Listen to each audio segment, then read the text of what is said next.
Hello, everybody. Welcome back. YouTube.com/Geek.Aloud. It's Monday night, 8 p.m.-ish. I said ish. So I'm here on the couch. Troy, for the Gaming Enforcement Agency, on duty with Steve. How are you, my friend? Mate, I'm very, very well. It's been a big week in gaming. You've done a lot, so let's talk about it. Oh, I like the way you think, Steve. Let's do just that.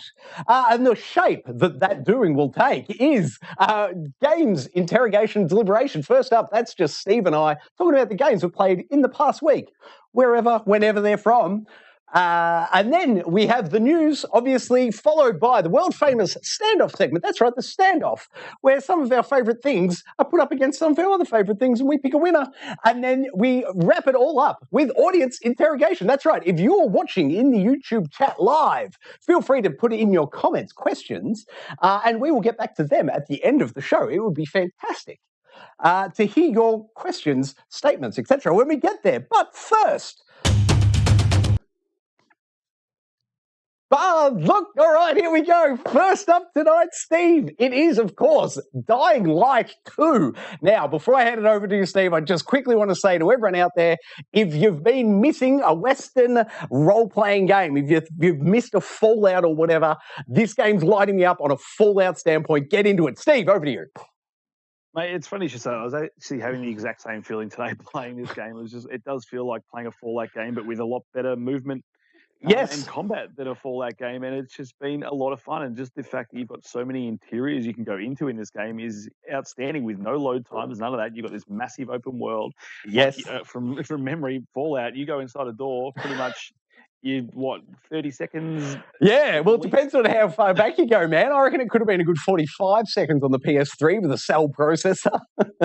Yeah, absolutely. Slow, but no, Dying Light, blistering fast. That SSD coming in handy, mate. Oh, that's right. Well, I'm playing on the Xbox, but I've had no issues again with load times or anything like that. I've still had very rare, well, when I say rare, there's pretty much no glitches at all since the last time we spoke about this game. Like, as I said, I had one hard crash and a couple of sound bugs with quick resume, but ever since then, I've had no bugs at all with this game. I'm not sure if there's been any patches. Well, I was just about to say, mate, about 3 days ago, they released version 1.05 came out. I believe it was about a 20 gigabyte patch. And once again, laundry list of fixes for it, but none of it jumped out to me as obvious. Like, I hadn't experienced any bugs. I've put 12 to 14 hours in at the minute. I haven't seen one bug, one crash, nothing. And I am running version 1.05 and it's running beautifully now. Beautiful. Now, have you made the second part yet in terms of the story? Like, have you made your way to the second city? I've gone onto the, what do they call it? The inner metro ring or whatever. Yes, I'm in the inner sanctum of the city or whatever. So you've got your paraglider and all that? Yes, I've got the paraglider. I'm actually glad you brought that up, man, because the way you were talking about, I remember, I think it was last week. Yeah, it must have been. You were saying how you were sort of tossing and turning as to whether you were going to side with the peacekeepers or the rebels. No, what are they called? The survivors, I think? Survivors, yep. Yeah, the survivors. So have you gone one way or the other, or are you mixing and matching? I've sort of mixing and matching. So I did the first part of the story. I mainly stuck with the survivors and did all their sort of story stuff. Mm-hmm. And then the first part of this mission, where you come into this new area and you got to take over a part, I did give that to the peacekeepers. Right. And I thought there was some really cool dialogue with you and Rosario Dawson's character in relation to maybe give the next one to the survivors. But I do see on their chain of stuff, if you give them more stuff, you do get a very handy crossbow, which I'm very keen to get. Yes, I'll give you a little bit of bad news, Steve. There is an achievement or trophy for going full one way or the other, and it sounds like you've locked yourself out of both of those. That's okay. I'm fully into the achievement, honey. I'll go for a platinum trophy, but I very rarely will feel the urge to go for 1,000-point on my Xbox game, so that doesn't fully bother me at all. But I'm just enjoying the game itself. Like, it's just so much fun to play this game, and I love it. I'm like, I'll just play for 5 minutes, and then and then sooner or later an hour, 2 hours down the track, and you're still just doing side quests because the side quests are so much fun. It's funny you say that, man. I haven't been doing the side quests. I've been doing it the way I used to do, or still do, the Assassin's Creed open world games. I just try and open all the major landmarks first. And it more often than not, it shoots me in the foot beautifully, but I love doing it. And so I'm running around, I'm opening up the water towers, the windmills, what are they, power stations, the metro tunnels. Basically, I'm doing all the open world stuff. Like, I played to mission 10 there's 22 story missions. Mission 10 is when you open up the middle part, the second half of the map. So I played through to mission 10, so I had the full map open, but then I've just put down the main story campaign and I'm just running off and I'm lost in my side activities. Nice. Have you unlocked the grappling hook yet or not? No, I don't have a grappling hook. Actually, I was going to ask you this, man. I meant to say it before and it fell out of my head. What I was going to ask you said last week when you sided with the Peacekeepers, they were giving you zip lines around the city. Now, I didn't know this, and believe it or not, I wasn't reading it as it was coming up screens of text. But I actually wondered whether it was a Peacekeeper perk that was the paraglider and the zip lines were the Peacemakers. Obviously, that's not how it was, but I thought maybe I was going to be bringing you news of the paraglider. I thought maybe you didn't have it because of that faction choice. No, I've definitely got the paraglider, and I've upgraded a few times now, so I can glide a lot further and a lot higher now than I used to be able to. So, but I do know there's a grappling hook coming, which can effectively turn you into Spider-Man once you've upgraded that thing, from what I've seen. So that's awesome. I'm very much looking forward to that, and I believe it's a main campaign sort of unlock that you get to. So I have sort of been sort of biding my time between side quests and some main quests and stuff. I don't know whether I'm further than you or not. I would suspect. I don't really want to say, but I would suspect story-wise you're much further ahead than me. But I reckon I'd give you a fair nudge in the open world exploration front. You definitely would. I've done a lot of stuff to unlock different abilities. I've actually got I think 4 combat abilities and 2 agility stuff that I can unlock at the moment. I'm just sort of waiting to see what I may need because I'm doing fine as I am at the moment. But I'm like, there's always comes a time these guys go, oh, I wish I had this move, and then you've spent your points on that already. So I'm just biding my time until I might need a certain thing, and then I'll spend all my skill points. I don't know if you look, man, I am certainly not going for the platinum in this game, but I went down the rabbit hole of having a look, read the walkthrough to see how much work was required, and hot damn, this game is not one if you want to platinum it. I don't think there's, multiple playthroughs required and save game exploits and all sorts of stuff. I wouldn't be going anywhere near it at this stage. And unless you've got anything more to say on Dying Light, that's a perfect segue into the Platinum Trophy for our next game, Sifu, which has also got a very tricky trophy you need to do to get the Platinum. Indeed we do, but sorry, just before we go, I just wanted to say my one favourite thing, Steve. Have you seen it in Dying Light yet? Have you been on the ground, stood over the paraglider, what are they, exhaust port things, to shoot you up in the air, and just stood there and deployed your parachute and been whipped up in the air? Oh, I have. I do it all the time. I love that move. Get away from the zombie. Just hold it and glow and go. That is such a powerful move. Whoever on the development team worked out that little animation and how that works, my hat's off to them. That is my hands down favourite little bit from Dying Light 2. There's a lot to love in the game across the board, but when you do get your hands on it and you get that paraglider, make sure you just stand over a vent and then break out the paraglider and launch yourself up. It's fun. Speaking of fun, though, Steve, you've alluded to it. Sifu! I finally beat the boss at, now I messaged you and I'm blanking. Was it 24, Steve? I think I finished level... The first boss? I thought you said 22. Well, if it's 22, this is the boss fight now, and I'm just struggling with my eyes to see the small little numbers to see whether, but I thought maybe it was 22 or 23. Beautiful. This is it. Yes, this is me finishing at 22 and moving on. It was, what a game, man. I've definitely broken my thumbs on this one. It's fortunately not the trigger finger arthritis. It's the old, I used to call it Tekken thumb. I used to get a lot playing Tekken. Just the blistered pad. Yes. But a small price to pay for the legendary action that's available in Sifu. Man, I couldn't tell you the last time I played a fighting game that lit me up this much. Combat-wise, it takes me back to Batman Arkham series, but 100 times better. But I'm absolutely more punishing. But I'm loving everything about this, Steve. I love the combat. I love the art style. What's taken you away? What are you liking about it? Oh, mate, it is the combat. The combat is so intricate, and you just get better. The more you play this game, it literally is the better you get it, because I can run levels now and do way better. I've unlocked a few more moves, of course, but obviously your strength and stuff stays exactly the same. But just the way you get better at this game, just playing it and learning enemy patterns and learning where weapons are to pick them up as well, and unlocking abilities to keep those weapons for longer and stuff really sort of helps you play through. So I was going to relax and play games that didn't cause me stress today, but I just thought I'm just going to jump on Sifu for a little bit and have one run. You'll be happy to know, Troy, that I've managed to beat the second boss in the Whoa! club now at age. Let's say I've beaten him twice at age. I think I was 68 and then 64 were my first times beating this boss. Today, Troy, I managed to defeat this guy at age 28.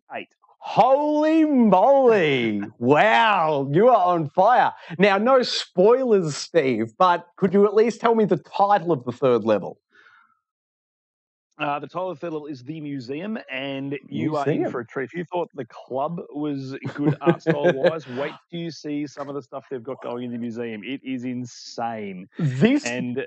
Sorry, just on that, man, the nightclub, the music that they play, the nightclub, and the way they do that, what do they wind the high end in and out as you walk into and out of the room. So it actually sounds like you're entering a nightclub and leaving it again. Yep.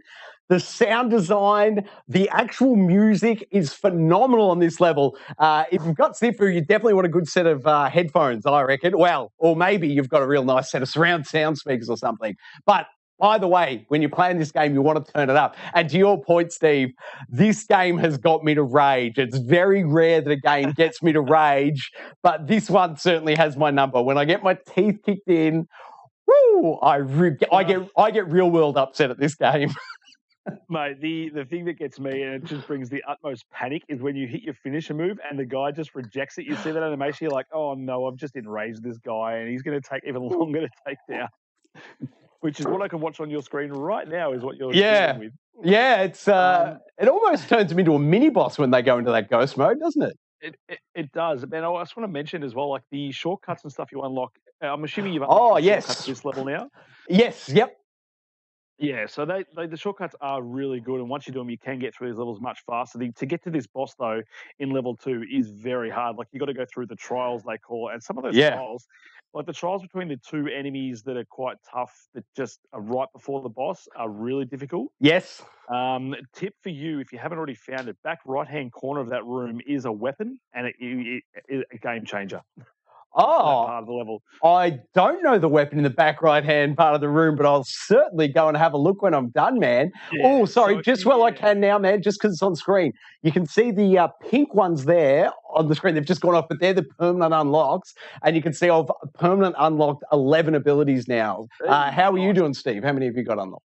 Probably not quite that many, mainly because most of my runs, once I do pretty well, I've been doing really well, which means you're not playing levels over and over again to unlock those things. But I've been trying to unlock the ones I need, and the ones I've got, I think, are pretty much the only ones I need to do well at the game now. Like from now, I'm going for the what's it called? The slide attack, the running triangle slide attack. I have no idea what that is, man. It sounds awesome, though. It's down the bottom. I think you need to be under age 29 for it, and it costs you like 1,250 points. Oh, Jesus. So right. It's expensive, but it's a really good move. But I've got all the stuff I need. I've got the charged back fist, which is an absolute gem. Oh, that's the one I'm working on right now, unlocking, yes. Yeah, it's real good, because as soon as you land that, you can hit them straight into an up-down triangle sweep, and then you can hit it with the hold circle and knock them on the ground. So you can really do some damage with that one. So that's what I've been working on. But you might also know, Troy, that tonight I managed to also beat the third boss. What? At age 40, so not too bad. Now, I'm going to have to ask you, Steve, can you tell me real-world time to complete each level for the first time? Do you know offhand? Could you ballpark it for me? Today was not too bad, because I only just got into that third. It sounds like you did 3 real quick. Yeah, because it wasn't until I managed to get through that second biome, second level of the club with a level of 28, and then I just managed to have a really good run with weapons, and I had my weapon durability up, and I just kept sort of plugging my way through level 3, which is the museum, which you're about to, once you start playing this level, Troy, it's insane. But the good thing about level 3 is once you actually get to the boss, you beat these 2 enemies before the boss, you get an elevator key. So you can literally start the level, beat 2 guys, take the baseball bat straight to the boss. You don't have to do anything. Oh, wow. That's awesome. Yeah. That's awesome. Well, it's interesting, because I could easily see myself having ground out, what are there, 20, 25 abilities? I could easily see myself having to grind out and permanently unlocking all 25 before I can pass the boss in the club. That guy just hands me my lunch instantly. I've got no idea what I'm doing. once I tell you how to do this boss, it is simple. It takes a little bit of time, but like he's only Now, got is it Dark Souls cheese, or are you actually talking about skill? No, semi skill. It's about pattern recognition. But if you've got, forget about it. Have you got the ground? Have you got the ground parry ability where you can hit L1 if you're on the ground to parry? Yes. Yep. Perfect. Then you're going to have no trouble at all. I will speak to you later about how you defeat this boss relatively easily. Perfect, man. I love it. It sounds like maybe we should produce a video or something for the channel. Oh, we could do that. We could do that, but we could help people. We could, but I mean, there's plenty of people out there doing that same thing. So I have watched a few videos on techniques to use, but you still obviously have to use your own thumbs to input those things into your controller, and it takes a little bit of muscle memory to get there. But once you do, I'll tell you, Troy, you'll be able to do it. So, and then you can get to the next glorious levels through this game because I'm just consistently impressed by the art direction and everything about this game at the moment. Like, as frustrating as it can be, you still want to jump in for one more go every time. Yes, absolutely, man. I think I've probably put around 8 hours into it, and I still haven't finished the second level. I was blown away today. I was listening to a podcast, and someone said they finished the game in 10 hours. I'm like, whoa. Mate, there's people doing full runs of the game in 40 minutes now. That's insane. That's so crazy. No death runs, like finishing the game at age 20. It's insane. And I can see how they could do it because playing the game now, I can obviously get through some of these levels pretty well unscathed. I reckon I could probably do level 1 now at age 20 if I went back and tried it, but I'm not going to bother now because I've had a pretty good run at levels 1, 2, and well, even 3. I might go back and try and defeat that third boss again. Slight point of order. You know you can go back and just do level 1 without resetting everything, right? Yeah, I do. Very good. Sorry, just the way you said that. I'm like, because the way it burnt me, get this, man. If you went, I wish I had a shot for it. But you know, you look out the window and it's like the slums or level 1's on the right and then the club's on the left. I'm so dumb. But I was just trying to, like, the club's lit up. So I'm like, I'll hit right on the D-pad to go over to the slums, level 1. Oh, yeah. No, it's left. Left, yeah. Even though visually it's a right move, it's left on the D-pad. I fought with that. I did the permanent unlock thing twice and kept breaking it, going back too far and restarting all my progress. Oh. Not realizing that I had to hit left, not right on the D-pad to get back to that level, if that makes sense. Oh, no. But I'm a goose. That's all right. You've got a good starting point now with your level 22 at level 2. I reckon I could, with some tactics, if I tell you, I reckon I can get you through, to level 3 at least till age under 30 somewhere. Nice. It really is just starting to click for me, man. I've been very much button bashing up until now, if you can believe it. But the last sort of 20 minutes I put in, I was actually thinking of the moves before I did them, which was a nice change. Mate, you're up down triangles where it's at. Get that sweep move in, followed by the circle hold, and you've got some good tactics there. Nice. Oh, sorry. One other thing I wanted to say, just so nobody else goes crazy looking for it the way I did. There's a locked door on level 1 that the key to unlock it's on the last level. You've got to finish the last level and come back to the first level to unlock that door. So don't go looking around for the key like I did. It's not there. Oh, you just reminded me what I was going to say. I literally just found the key code for that key door in the club in one of that first big room. Yes, nice. I just found the key code for that in level 3. Now, I think it's cool that they tie the world together, but God, I wish they had have told us, telegraphed it. I reckon I probably wasted 45 minutes going through all of level 1, making sure I didn't miss anything, looking for that last key for that door. And then after the 45 minutes, I'm like, I'm going to look this up on Google.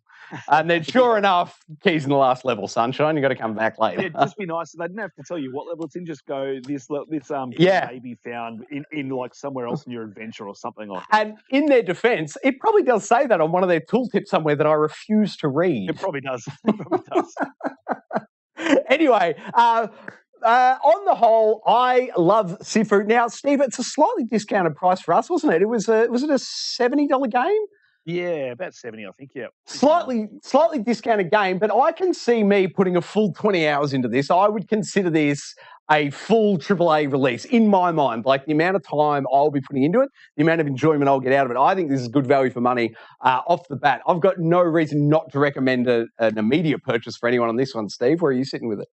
Oh, no, I'm the same. Like, obviously, there's a bit of entry level to this game that might turn some people off because it can be quite punishing. And if you don't have that sort of, Mhm. game of mind where you just want to get better at something, you just want that sort of experience that's just fun, which when this game was sort of advertised, that's what people thought it was, just a simple brawler.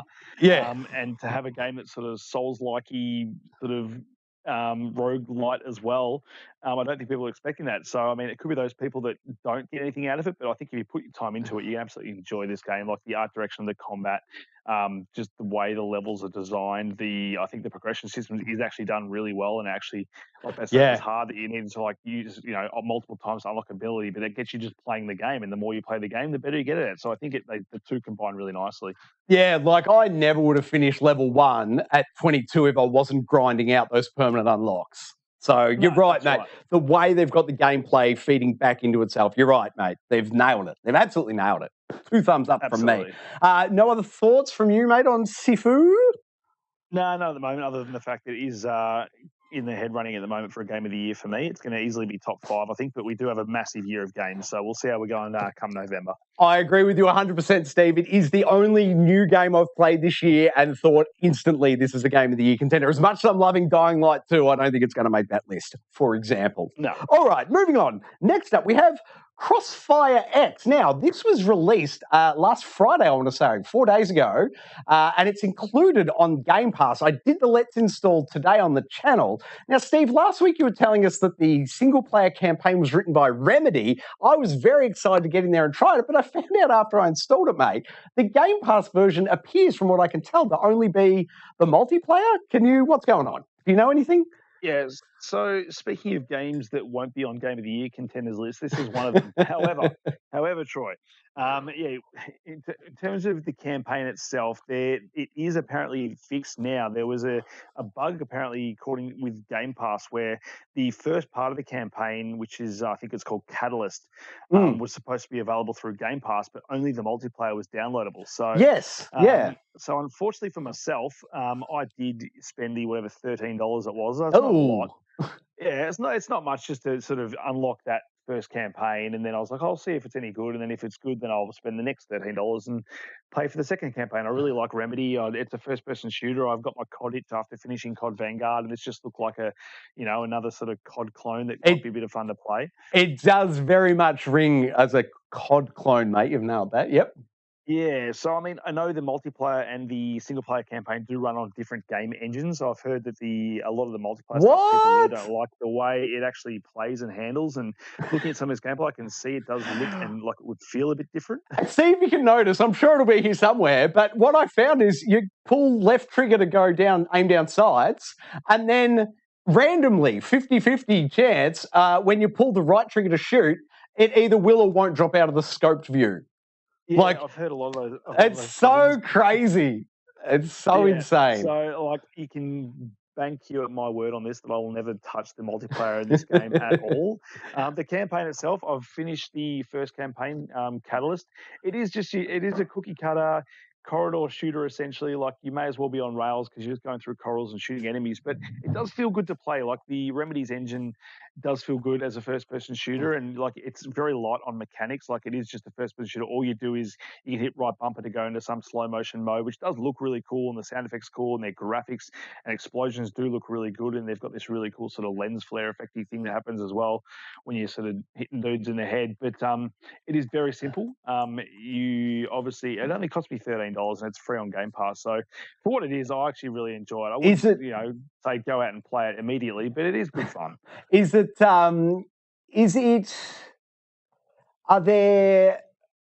it a good story? Are there cutscenes? How's the story told? No, there is cutscenes, and like the first story, Catalyst, is actually it's very sort of Alan Wakey. You've got sort of character narrating the whole thing. You're jumping between characters as well, so it's sort of like the Call of Duty Vanguard thing where you're playing the campaign as one guy. You might be caught under a building, and then all of a sudden you'll flick to your sniper guy, and he's going to take guys out. Then you'll flick back to the other guy, and then does it do it as well as Call of Duty did it with like following an ammo pouch or something?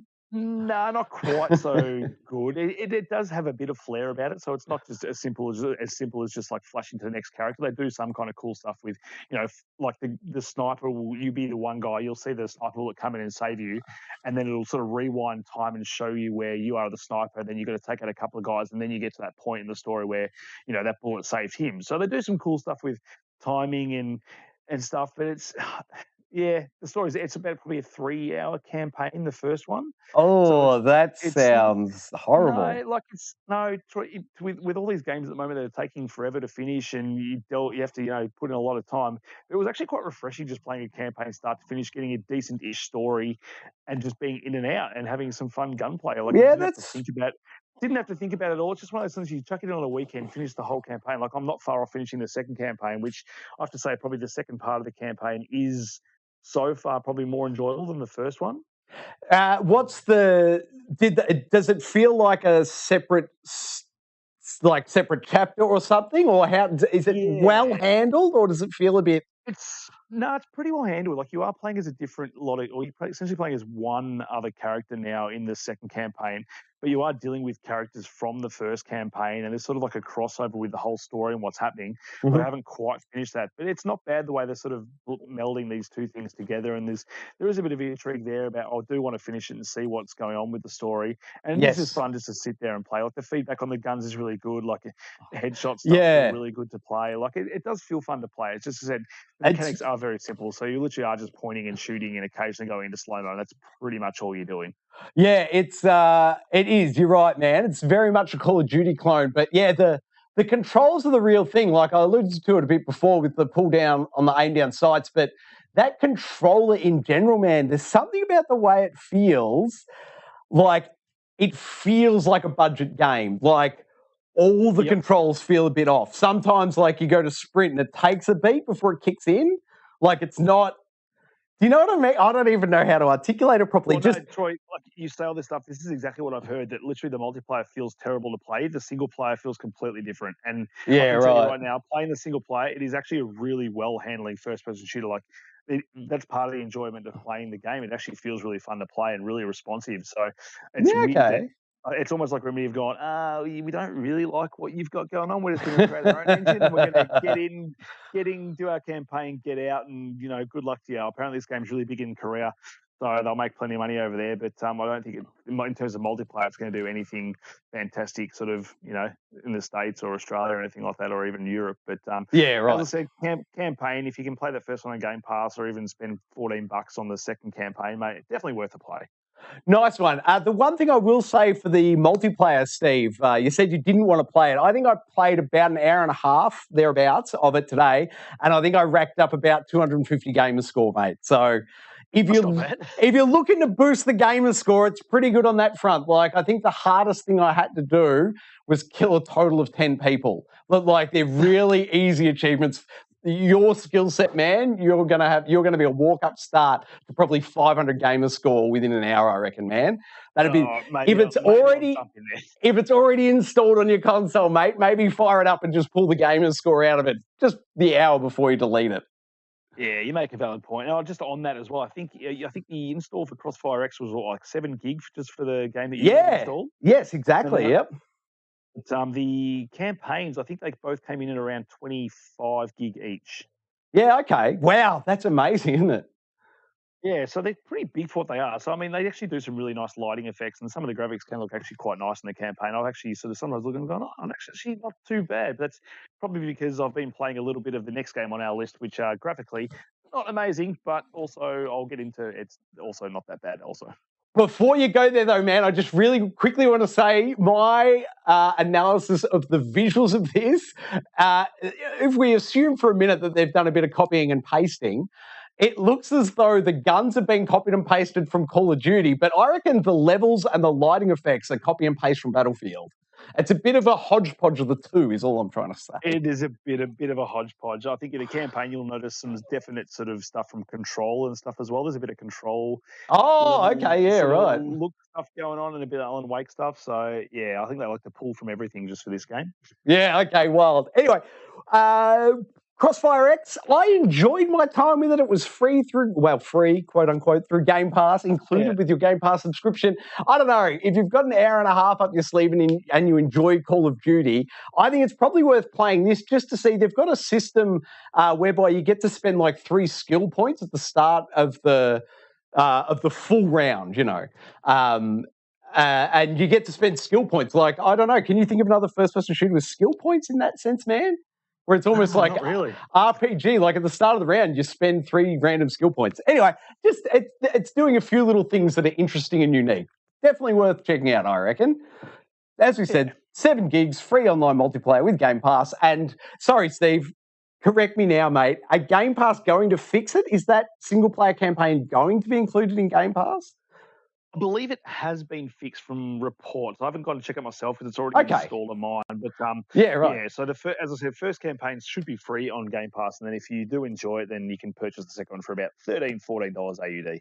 Very good. Well, I can verify as of 1 p.m. this afternoon, it certainly wasn't fixed, but I didn't check after then, and I take your word for it. Anyway, things that don't need fixing. Pokemon, Steve. You've been playing a bit of Pokemon. I have, Troy, and you'd be surprised to know this is probably I'd say it's my first Pokemon, my first real go at a Pokemon. I've sort of dabbled here and there, but it's sort of captured my sort of imagination, knowing that I could finally just sort of go into a field, regardless of whether it looked great or not. Like I had that Breath of the Wild sort of art style, just being able to walk out and capture Pokemon and then not have to worry about doing full battles. And I thought that's what I wasn't going to be able to get from some of the stuff I saw. But you can just literally walk through the fields and capture Pokemon if they're sort of weak enough. Otherwise, you'll have to battle them to sort of weaken them so you then can catch them. So I'm actually really enjoying my time with Pokemon Arceus. I've gone through all the tutorial stuff, which is quite laborious. Especially if you know how to play a video game, or if you've played a video game any time in the last 20 years. I understand these things are for kids, but I don't need to be told all the mechanics. I will figure it out myself. But it can take, I probably took maybe an hour and a half, maybe even 2 hours just to sort of get into the open world sort of area. And even now, I think I'm still technically in the tutorial going after the first big boss character, which I'm about to fight. But I've unlocked some cool new costumes, and I've learned how to craft Pokeballs myself. I've gone out and found an Eevee, and I get a little bit excited. Like I'm not a huge Pokemon fan, so I'll see all these ones that I like that I know are popular in quotation marks, that, named after games. And I had a bit of a squeal when I saw one of the girls in the game. She comes out, she goes, "I've got this Pokemon. You want to battle me with this Pokemon?" And it turns out it's Pikachu. I'm like, "Oh my nice. Everyone else is probably just like, "Oh, Pikachu." No one cares about Pikachu anymore.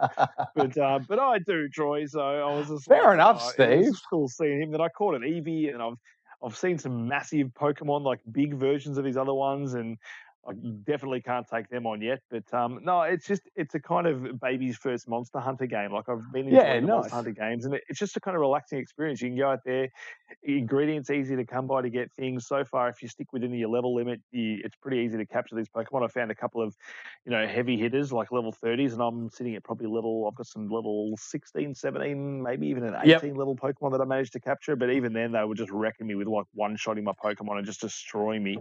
How are the oh, sorry. There you go. I was going to ask, how are the Pokemon going now? For my fear with them would be that they were going to lean heavily into like the mobile phone game, monetization stuff. I would hope there was no monetization in it, but how have they gone? What's the score? No, none at all. No monetization, Perfect. no microtransaction, none of that stuff. So it's just a pure game in that sense. Did they? I remember now. I can't remember the name of the game. It was but they released the Pokemon, the ball. It was the last Pokemon game they released on Switch, wasn't it? They had the actual like controller ball thing you could sync to your Switch. Oh yeah, I think that was Let's Go Pikachu. Is that supported in this? Eevee. Is my question. No, it's a different system. No, it's not. It's a different system now. So you don't sort of just throw your Pokeball at your Pokemon. So it's a bit more complex than what they did with that game. I think they tried to dumb that game down for kids and stuff, and to make it more like that one on the phone where you just sort of flick your phone to try and catch Pokemon. Yeah. Yep. But no, I've been pleasantly surprised by this, and a lot of people saying the graphics are terrible and all that kind of stuff. But like, I had it up on my 77-inch TV, expecting it to look absolutely terrible, and it doesn't. It still looks quite crisp. Like the art style, I think, works for it. I think it's kind Yes. of like Sifu. Like it's like a dumbed down version of Sifu's obviously running on all cylinders on a PS5, but it's got that kind of anime but real. Yeah. But like I don't know, I really enjoy this kind of art style in a game, and I think it Yeah. lends itself very well to the Switch, like Breath of the Wild did. Yes. It's by no means anywhere near as vast as what Breath of the Wild's doing in their sort of smaller open world areas, but man, I'm enjoying it. The controls are really good. You click down your thumbsticks to sprint. You can hit a button to crouch and go stealth to try and catch Pokemon. You hold right trigger to sort of bring out your ball and just throw it. Like it's really intuitive controls, and they're really it's like they've modernized Pokemon, and it's sort of something it's sort of been my barrier to entry for Pokemon, that I'd start playing these games and I was like, I walk around, I get attacked by imaginary Pokemon that I couldn't even see. Eventually it was like you could see them and you start a battle. This has kind of got that nice little blend, and if you see on the screen, there's this big elk thing. I've finally learnt the ability to ride him through the world as well, which you can see. Nice. But no, mate, yeah, it's just a nice, relaxing experience. And because obviously I've played a lot of games, it doesn't seem that hard for me to play. And it's just nice to play somewhere I'm not having to think too much. I can just sort of explore the world and catch Pokemon. Yeah. What sort of, how many hours in, and do you have a feel? Have you looked up how many hours you think you'd need to finish it? Oh, I haven't looked it up, but given where I'm at now, with just sort of probably maybe 3.5 hours in, about to fight. I think it's this big yellow boss that I'm looking at, which we're on a delay, obviously, but potentially there's a lot more hours to go with this. So we'll see how we go. I'll keep going for now, but it's just that nice sort of. I've been playing handheld as well. It looks really nice on the Switch OLED. It's nice that's right, the new OLED. Is this the best one that you've seen on there? What's the best OLED looking game you've seen? Best OLED looking game I've seen so far is probably Metroid Dread. Oh, yes. Came out oh, man, you've got to give us, you've got to give us a full rundown on that game one of these days, man. I'd like to work up a review for it or something.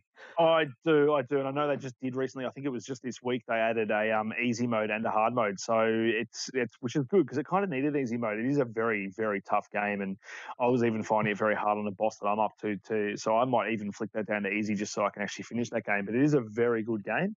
Yeah, There's nice. no way you're going to see me chuck that thing on hard because it's a one-hit kill thing, and it would drive me crazy. You think Sifu's hard? Bloody Metroid would have its number.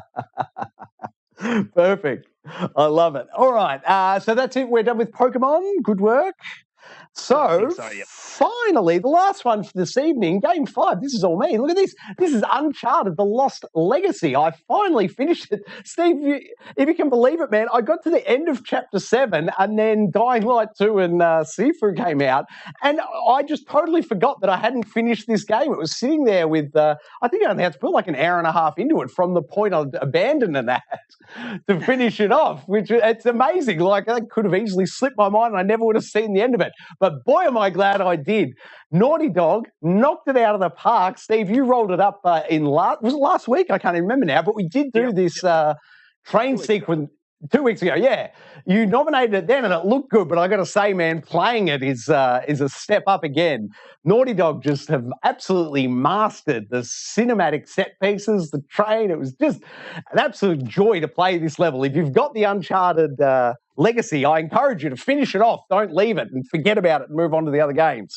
It's a quick finish, thoroughly enjoyable. Oh, also, Steve, I put on the modes as per your suggestion. They don't call it bullet time, but bullet time and infinite ammo, and unlocked all the guns. And that is you did good work. Yeah, that's a lot of fun to just mid-encounter, hit pause, switch the gun out, unlimited ammo. It's really something else. So definitely finish The Lost Legacy, but then it's even worth booting it back up, doing they don't even call it New Game Plus. They just start a new game on Crushing and use the bonuses. It's phenomenal stuff. But a real joy. And I really just wanted to let everyone know, don't forget about this game. I almost did, and it would have been really sad. Fantastic game. This is just proof that you can do an Uncharted game without Nathan Drake, and it's still going to work. Oh, yeah, man, totally. It's just got, that was the other thing. Gosh, like you said that. Do you know there's a bit on this train, man, where it ends at the end of the train ride here. I don't think it's on the footage. But I think that's the exact same bend and tunnel from the last mission. What is that? Mission 6 on I Expect You to Die 1. Takes place within a train carriage. I swear it's that exact same bit of environment. Wow, that would be a good pull. It's I should go back and do an A/B comparison, but it is the same. I've been in this environment before. I'm going to have to organise that for next week. Where do you put this in terms of train sequence compared to Uncharted 2? Oh, this has got to take it. It's got to. But part of it is because it's running in 60 frames a second. It doesn't miss a beat. No, it doesn't. It's pretty much perfected that train sequence. That train sequence will always be the best because it was the first time I did it. But this thing just Uncharted 4's the hell out of it. Like, it just makes it more bombastic. You're swinging on ropes. You're spinning up. You're fighting a boss at the end of it. Like, it's just an insane way to finish a game. So good, so action packed. And I should say, as good looking as this game is, my actual screenshot for the back of my PS4 every time I turned it on was the scene where they're all sitting and just looking at the city at the end of the game. Yes. I had that as my backdrop for the life of my PS4 once I finished this game. That's how much I enjoyed the way this game looked. Nice one, man. It's a good game. Give me more Uncharted. This is actually enough to make me want to go back. I've never felt the urge to go back and play The Last of Us Part 2 again. Like, I enjoyed my time with it, but it very much felt like a one and done situation. But as soon as I finished this, I thought, I forgot how good Naughty Dog were. I should go back and play that again. Oh, I know, mate. I'm just looking forward to seeing Uncharted, the movies on Friday, and I'm going to go back and finish Uncharted 4 and Lost Legacy after I've done that, I think.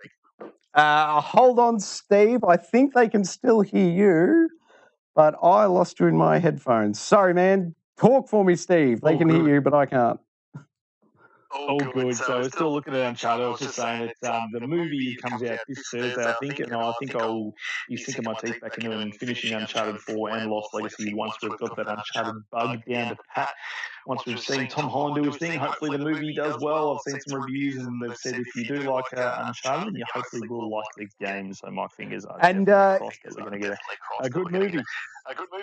Correct me if I'm wrong, mate, but is the movie like the best bits of all the jobby? It's not quite that. Like, I've looked at some of the and seen some interviews with the director and stuff. They've pulled some bits from the games, but they're telling their own story, and they're just going to have, like, these moments are going to be more so Easter eggs. And if you do play the games, then you're going to recognise some moments pulled from those. But they've gone out and said no, they're not just doing by numbers, following the games and the game story at all. So, which actually makes me excited. Like, if I want that story, I'm going to play the games. I'm happy to see something different from what they're doing with the movies. Yeah, well, my big one is, had I hit that button? Sorry, man, I'm still fighting with my Bluetooth headsets here. But my big question is, man, I want to know after I've seen the movie, is it straight into Uncharted 4 or are they leading into like Uncharted 2, if you know what I'm saying? Yeah, I think it's more younger Drake, so I think you're not even going to see Elena in this. They've obviously put Chloe Fraser in much earlier than he would have met her in the games as well, so it could go into more Uncharted 2 territory, I think. I think you're going to see a few stories before we're hitting old Drake in Uncharted 4, so... and looking at the trailer, they've even seemed to have even put some stuff from Uncharted 4 into this with the pirate ships and stuff seen, so that's the homage to that, so who knows where they're going to go with this. I'm just excited for an Indiana Jones story for this sort of time period now. I think Uncharted could potentially be that. Yeah, it's do you think, what's the chances, Steve, that you think we'll get a new Uncharted that's based on the film off the back of this? A new Uncharted based on... No, I don't think so. I do have some good trivia for you, though. There is... Nolan North is actually voicing the audio recording of the book based off the movie of the Uncharted. That's hilarious. Which I find quite funny. He's doing all the voices. He's doing Mark Wahlberg as Sully and all that. And he says he's doing a younger version of himself, doing Nathan Drake as Tom Holland. It's quite funny that it's come full circle.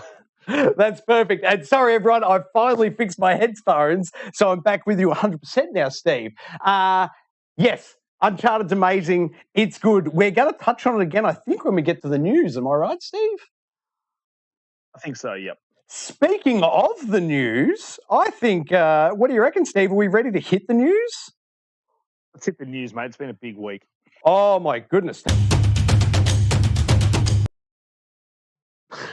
All right, first up today, GameSpot. Give us Nintendo Direct February 2022, the biggest games and announcements. Steve, you are the Nintendo correspondent, man. I'm going to hand it over to you now and just try and follow along with the screen scrollage, mate. It's all you. Go for it. Perfect, no worries. I'll just go through sort of some of the stuff that was released on the Direct. I did watch it, and there was a few hype moments in it. I was hoping to see some Zelda Breath of the Wild 2. Unfortunately, we didn't see any of that, which gives me pause to think that this game's probably not coming out this year. I figured this is probably the time to maybe show a bit more of it, but we didn't get that. Alas, what we did get was some Advance Wars 1 and 2 Reboot Camp. I've never been a massive Advance Wars fan, but I know people really enjoy those games. So, no, good to get an update on that. I've never been one either, mate. No, a lot of turn-based stuff and not really the art style that I'm into. But we had No Man's Sky announced for Switch. God help us, I don't know how that game's going to run on a Switch, but about sure 4 frames a second, I reckon. You're being generous. Then the big one for me, I was going to say, was Mario Strikers. I reckon this is going to go very nicely on the Switch. I think this could be a really good fun one to play with the family and friends, especially with the rise of Rocket League and stuff like that at the moment. This would be a fun little soccer game to play. Oh, yes. Man, Rocket League at the minute. Sorry, just while you've said it, you've prompted me. There's an interesting game mode in there right now for what do they call it? The Super Bowl. There's like a Super Bowl game mode. If you're a Rocket League player, you might want to check it out. It's a pretty interesting change to the standard game. Like they've put the NFL field on and you're throwing a football round so it doesn't bounce the way it should. Anyway, sorry, Steve. Back to you and Nintendo Direct. That's right. I was going to say, and on that, congratulations to the LA Rams today, who did take out the Super Bowl. Well done. Oh, I'm glad you're across it, Steve. Good job. I watched it all day today. It was nice. A very good Super Bowl. And a very good halftime show. So well, yeah, that's me. Now that the game's over, I've got to go back and find the ads, if there were any good ads, and the halftime show. Yeah, mate, check it out. It's a very good halftime show if you're 38 years old or above. Woo! That sounds like me. We also got more Splatoon 3. I quite enjoyed Splatoon 2 for what it was. Yeah, I've thought it was okay, but I got to say, Splatoon lit my boys up. Something about the throwing paint around the levels really resonates with young kids. If you've got young kids, keep an eye on it. That's right. So it was good to get an update on that. I think that's this year as well. So then we got Chrono Cross, the Radical Dream Edition. Never been a Chrono Cross fan myself. No, I put maybe 4 hours into one of them at one point, but no desire to go back. No. Then we had Portal, the Companion Collection, which is going to have Portal 1 and 2 coming to Switch, which that could actually be quite a fun way to play Portal. Man, it's a shame the Switches don't have a forward-facing camera, do they? They do not. Man, they could really have stitched in some cool Portal effects if the device had a forward-facing camera. Absolutely, they could have. And then we'll move on to Nintendo's Switch Sports. So it looks like Wii Sports is coming back in terms of Nintendo Switch Sports. So Wii Sports, or is it California? What was it? California Games is the one I was thinking of. Sorry, mate. So it's a very similar kind of thing. So I think this one comes out April 29th, so it's not too far away. And I think Wii Sports was one of the biggest. I think it came with the Wii, but you'd say it's one of the biggest selling games because I think everyone got it with the Wii. And the Wii's still one of the best-selling consoles to ever come out. So everyone played Wii Sports. Everyone loved it. The gimmick of the bowling the balls and, being able to curve the ball and play tennis and stuff. So you're still going to be able to do that with your Joy-Con controller. So I think there'll be a lot of families picking this one up. Definitely. If Nintendo was smart, all the Switches they sell moving forward would include this one as the pack-in. Oh, it's a fair bet. I think you might start seeing that if you ask me. Mario Kart 8 Deluxe, hello. Oh, Mario Kart 8. If there's never more of a sign that Mario Kart 9 is a long time away, it's the fact that Mario Kart 8 is about to release 48 new tracks over the space of 2 years. There's no way we're getting Mario Kart 9 anytime soon. Nope. Here's a question for you, Steve. Do you think that's a direct result of COVID? Do you reckon? Because we've seen a lot of bad games come out, or games come out below the quality standard we're expecting. Do you think possibly it's a DLC route because it's easier to QA that than a full new game? I think so, because there has been rumours that Mario Kart 9 is in development and they're doing something different akin to Mario Kart Double Dash, which was out in the GameCube, I believe. They did something different with the 2 players per cart and stuff. There was some kind of rumours going around that could be a similar kind of Double Dash 2 or something like that. But I think this is probably the Triple Dash route. I think Triple Dash, yeah. That could work. I like it. There you go.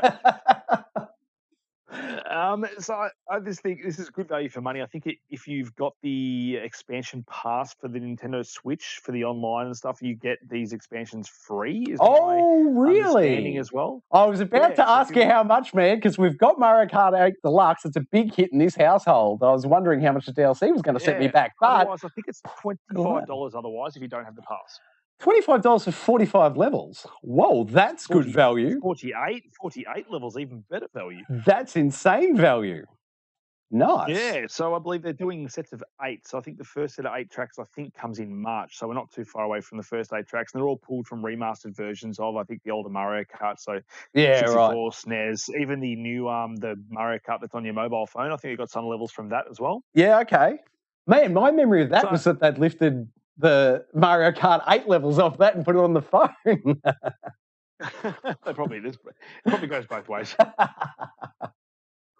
Then we had Xenoblade Chronicles 3. I really enjoyed number 2. I did have it on my Nintendo Switch at one point. Never finished it, but did enjoy the mechanics and do understand that a lot of people do enjoy the Xenoblade Chronicles games. So you and I are in the exact same boat on number 2, man. Exact same boat. There you go. Yeah, no, it's quite a fun little game. Again, nice little art style for the Switch. I think it does well, that whole like the anime cartoony realism kind of look. I do really enjoy that aesthetic, which is again is another reason why I really enjoy Sifu, because it's got that same kind of art style. Yes, yeah, absolutely. God, the Switch is a very old piece of hardware, and man, all these new games coming out for it. You got to love Nintendo's attention to detail and the way they just ignore the shortcomings of their hardware and they get their art people to work around it.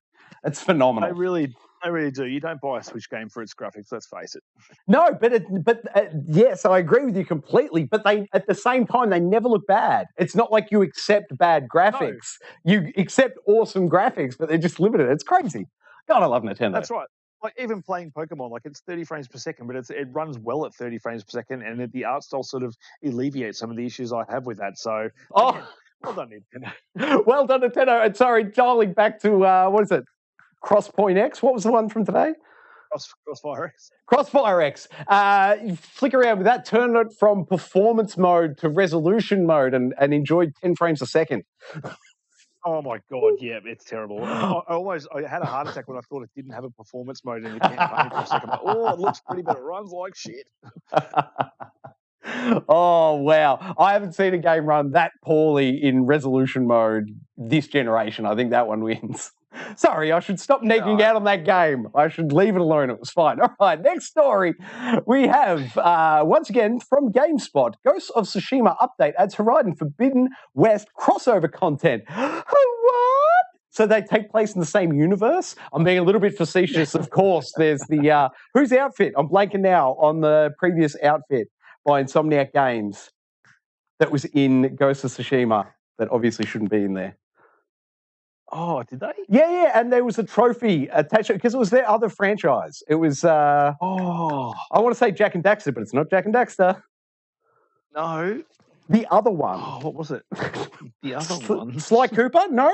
What did they do? What did Insomniac do? What was Insomniac's big game before Ghost of Tsushima? They did Infamous before Ghost of Tsushima, didn't they? Yeah, but before that even, like, what did they cut their teeth? Like PS2, I'm thinking. Oh, PS2. Clank? It wasn't Ratchet and Clank. Gosh, I'm going to have to look it up after the show. Anyway, good story, Troy. But, Steve, what can you tell us about the Forbidden West crossover content?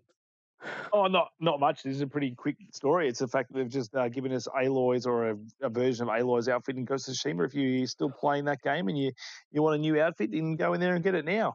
Look at this. Sorry, I'm just pulling it up here. I'm clicking through to Twitter, waiting for it to load, and it looks like, can I get that full screen now?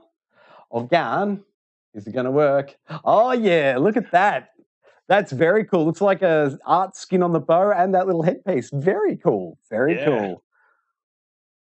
Now, is there any of this going into Fortnite, Steve? Oh, I don't know. There's a few things going into Fortnite soon, Troy. Oh, what? Story number 3 from IGN. Uncharted movie and video game versions of Nathan Drake and Chloe Frazier are headed to Fortnite, Steve. Who would have thought? Who would have thought? Like, this has been sort of data mined. It hasn't been official, but looking at the images in this thing, I dare say this thing's absolutely official. I think come Thursday, I think the movie comes out. I think come at least Friday, you will see these skins in Fortnite. And Troy, you bet your ass, even though I don't play Fortnite, guess what? Whale alert! Whale alert! How's your whale song going? My God, have a look at the size of the pistol Chloe's holding. That is a big pistol. That's big. Longer than her thigh, knee to thigh. That's going to do some damage. Now, Troy, the question is, though, like, these will probably come in a pack to get all 4, but if you can... not a chance, Steve. They're going to be $25 a piece. If you want the set, that's a hundy. That's a hundy. No, we probably only need to get, in terms of to fill my fulfillment, probably the Uncharted 4 Nathan Drake. I probably don't need the Tom Holland Drake because, let's face it, until I've seen him play that role, I don't trust in that. I'm happy just to go with old school Drake for me. Is there any chance that you're going to be able to put the Spider-Man skin that my son just unlocked in Fortnite on the character model of Tom Holland? Oh, well, I have actually got the Tom Holland model Spider-Man in the game as well. Of course I do. You probably can't, but, they're one and the same person these days. That they are.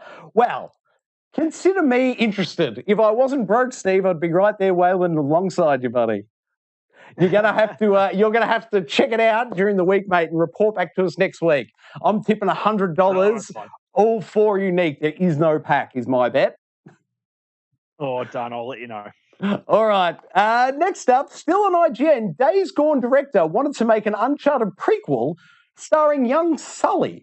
And now I'm assuming this is taken from the interview he did on Sacred Symbols Plus, which I heard, and he's fantastic. If you want to hear the ins and outs of how Days Gone got made, wow, there's a great episode there on Sacred Symbols to listen to. So does he go on the Sacred Symbols? Does he go into much detail about what kind of game he wanted to make? Yeah. Oh, he blows the whole thing apart, man. He wanted it to do 1970s, young Sully just left the Navy. And I can't remember whether he said he got kicked out of the Navy or he just, I don't know, whatever your service is up and then you just leave. I don't know what that's called. Dishonorably discharged or something from the Navy, I think. There you go. To be or something. Yeah. And, so anyway, leaves the Navy and then, 1970s runs around, causes chaos. It sounded amazing to me. Oh, there you go. 1976. There you go. And I believe there was issues about whether they'll make it a less shooty game, and there was sort of a bit to and fro about what kind of game they wanted to make, which obviously led to the game obviously not even coming to fruition at all, because there was probably a few different ideas what they had thrown around. And if you're going to make an Uncharted game, certain people expect certain amount of combat in an Uncharted game, and if they sort of take that out, will people still enjoy it? And I think there is a way you can make this game really cool, and I would really like to see a Sully game where he is younger and play that Sean Connery, James Bond kind of character. I think you could actually have a really cool game out of that. Absolutely, man. You could. It's a very fertile ground. Oh, the other thing he mentions in the interview was he pointed out the 2 big films recently from the 1970s. One was The Joker. He was talking about the art styles. It was The Joker, and I'm just blanking on what the other one was. It's The Joker and something else, 1970s, same year. But, oh, man, that's frustrating. Sorry, I'm just taking a quick scan here. Yeah, I'm just quickly scanning to see if I can find it. But no, I can't. But fantastic interview. Definitely throw your ears on that if you want to hear it. But I love it. I absolutely love it. I think with all this Uncharted buzz at the moment, it just seems everything seems to be Uncharted. The movies coming out. There's word from Days Gone already wanted to make an Uncharted game, the Legacy Collection just came out. I think the swell from Uncharted is coming now. I think. Tell me if you think I'm wrong, but I think Naughty Dog maybe start feeling the pressure to maybe get back in the Uncharted box and produce another Uncharted. Maybe. It honestly just feels to me like standard marketing spin for a release of a blockbuster film is how it reads to me at this point. But we'll see. I can see if the movie starts doing well and there's a groundswell for Uncharted and it's the hot topic, they could. And we know Naughty Dog know how to make a good game. It's just, I don't know whether we're going to get a new Uncharted, a new Last of Us, or a new IP from them. Either way, I don't care, because whatever they do, guess what, Troy? It's going to be Game of the Year contender. You and I both, mate. I don't care what Naughty Dog do next. I'll be there day and day. But this sounded awesome. I would absolutely have loved that game. Okay, next story. We're not going too far, though. GameSpot, the last chance to get a free ticket to the Uncharted movie was today. This story was from a week ago. If you got the PS5 Legacy of Thieves collection. Now, of course, Steve, I was able to pay $15 and get the upgrade. Now, you pre-ordered the full amount. Has that been resolved yet? Have you seen your refund from Sony for the difference? No, but I did get a free ticket to a movie. So did I, Steve. I got a free ticket to Uncharted. I'm going this Wednesday, mate. When are you heading off to see it? I'm going to see it Friday. Are you seeing it before it comes out? There was a session available on Wednesday, and I took it. Oh, wow, because I thought we were advertising it out this Thursday, so I think you're going to see it before all of us, Roy. I'm going Friday night. Tickets are booked, though. Nice. So that means that next week, ladies and gentlemen, next Monday, Gaming Enforcement Agency will be able to do some sort of movie impressions for you as well. We will. But yeah, nothing else on that one. Just that the movie's coming out this week. And if you did the upgrade, you could have got the free tickets. You should check your emails because it was all done through the emails. Check your emails if you got it. All right. Then from IGN, we have Microsoft confirming Activision Blizzard will release games on PlayStation beyond their existing agreements and is aiming to do the same with Nintendo. So I thought maybe Microsoft would probably, hold Call of Duty back to their own console. But when you do think about it, probably a silly move to keep it from Sony, considering they could probably make a lot more money off them selling Call of Duty on Sony's console. So yeah, it looks that's what's going to happen. They're going to be continually sell Call of Duty throughout their whole. It's like might make new things, but Call of Duty looks like it's going to stay on Sony. Yeah, it does. Do you think, as I suggested, as I was joking at the time last week when I said it, but do you think maybe they will do themselves Xbox like a 12-month exclusive on the new ones and leave PlayStation a year behind? I don't think so. I think their push will probably be if you want to not pay a cent, essentially, well, you have to pay a little bit. But if you want Call of Duty through Game Pass, then you get an Xbox and you don't have to pay anything. If you want to pay $120 for a collector's edition Call of Duty, get it on PlayStation. I think that's probably going to be their sellers, the fact that all Call of Duty will be Game Pass on Xbox. Yep. And you're paying full retail price for a PlayStation. I think that's all they really need to do, as long as PlayStation players can play their game they want to play. That's a fair call, man. At the end of the day, if you can get it free on Game Pass, then a lot of people say, "Oh, maybe I do get an Xbox," and they purchase their Xbox, and all of a sudden they're playing Call of Duty on Xbox. So yeah, and either way, it's win-win. Yeah, to back that point up, man, I don't know if you saw, but the active player base for Ubisoft's Rainbow Six Extraction has started higher and has stayed higher on Xbox in Game Pass than it did on PS5. So that speaks to your point, man. By including it in Game Pass, it is having long-term positive impacts on player engagement. Yeah, I think that's and that's the best thing about Game Pass is like you literally are only forking out for that subscription, which doesn't seem like much at all, but considering the amount of value you're getting out of the games they put on there. If they're putting Call of Duties on there, I can see that being the number one place people are going to play their game, like either on whether it's on an Xbox or on PC Game Pass. Definitely. Well, and then to the point we made earlier, Steve, I played an hour and a half today, the Crossfire X game, and I don't have any intention to play it again, but that was all just because of Game Pass. If that game wasn't included with Game Pass, I never would have touched it. So, well, exactly right. That service is just phenomenal. But I'll be honest, Steve, every single Microsoft statement I have been able to get my eyes on, I've read, and nowhere have they said one way or the other about timed exclusives. And I'm going to argue it's hidden in plain sight. I think they will be timed exclusives on Xbox, and they just haven't had to say it yet. I think they will too. Potentially, that's exactly what they could do with it. Oh, we saw it with Tomb Raider. That was an exclusive for a year, I think, on Xbox before it came out to PlayStation consoles.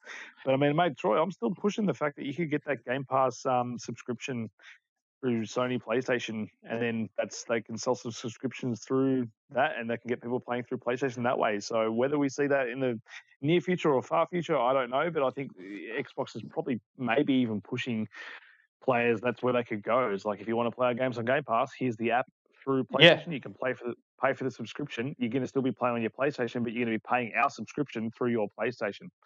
Do you think that the Game Pass offerings on PlayStation would be the exact same catalog as on Xbox, or do you think they'll have different libraries when it eventually happens? No, I reckon it'd be the same. I think you'd see the exact same service, just based like the app would literally be through your PlayStation. I don't see it being like them being able to offer any specific games. Like there may be deals that get done, but I would see it just being the exact same service you get across PC, Xbox. Just the fact that you log in through your PlayStation. So I think there's a lot of money there to be made through Microsoft, and I don't think Sony will ever allow that to happen. But if they did, then Microsoft wins the day, I think. I hear what you're saying, man, and I agree. If Microsoft could do it, it'd be a financial win for them in that sense. But I still don't believe, I just can't believe yet that we're going to see Xbox Game Pass on PlayStation. I'm not there. I can't accept it yet. I'm not in that future. Mate, I also couldn't see MLB The Show being and seeing that PlayStation logo pop up on an Xbox either. Yep. So. That's true, man. That's true. We live in amazing times, and this is just one more side of it. That's a Sony game that's on Game Pass, Troy. So confusing. All right. Next up, we have on GameSpot. What are we reading here? Call of Duty Warzone 2 Modern Warfare. Sequels abound, Steve. Sequels. Yes, well, we kind of knew Modern Warfare 2 was coming this year. It's been announced now, so it's good to see that Call of Duty Modern Warfare 2 is the game we're getting this year. It looks like Warzone 2, I think, I don't know what you call it, sequel to Warzone should be out this year. I think they've admitted they've stuffed up Warzone at the moment for all those Warzone players out there having a bit of a gripe with the game at the moment. So I think it's in need of a refreshing, and I think that's what they're going to bring this year, whether we get it earlier rather than later. So normally your Call of Duty is right around your November 10 sort of date. I think we may see Call of Duty drop a bit earlier this year. They've got a lot of developers on this game. I think the engine's already there, and they're sort of basing this game off the story of obviously Modern Warfare 2 back in the day. So whether they change that up a whole lot. So I don't know whether we could potentially get this game a bit earlier than normal. I reckon, mate, it'll be staggered release, just like Halo Infinite. I reckon we'll get Warzone 2, and then a month or two later we'll get the usual campaign. Nah, that's a fair call. I mean, it'd be intrigued to see sort of what sort of comes out of E3 around that time, Summer Games Fest and stuff, to see what kind of games are releasing towards the mid to late year this year. Because Call of Duty will probably want to sort of position itself to obviously succeed this year. Obviously, Vanguard came out around Halo and Battlefield. Yeah. Got destroyed by Halo this year, so they're going to want to try and stagger that release to make sure they're not sort of, caught with their pants down, so to speak. Very true, man. It's what happened? Just tell me this: what happened to Call of Duty Warzone 1, the Xbox Series X and PS5 version? They were talking about that at the launch of the consoles. We're over a year in at this point. There's no more talk about it. Now they're talking about Warzone 2 on PS5. Have they ditched the original build, do you think? Yeah, I don't know. I don't know what's happening there. But, I mean, luckily I'm not a Warzone player, so it doesn't really bother me. I sort of don't really care to look too much at the Call of Duty news. Obviously, Fair enough. Obviously harped on about the campaign and enjoy our Call of Duty campaign. Oh, yeah. It's predominantly where I spend my time with Call of Duty, which is probably a faux pas for a lot of people who spend hundreds of hours in the multiplayer. But, mate, I'm in for that campaign. Guilty. To enjoy it and then play a little bit of the multi and then bounce. Yeah, fair enough, man. We all know I get sucked into the multiplayer from time to time, but I'm right there with you, Steve. I think the campaigns are where the real goodness is at. All right, now, finally, on today, the final news story, everyone, final news story.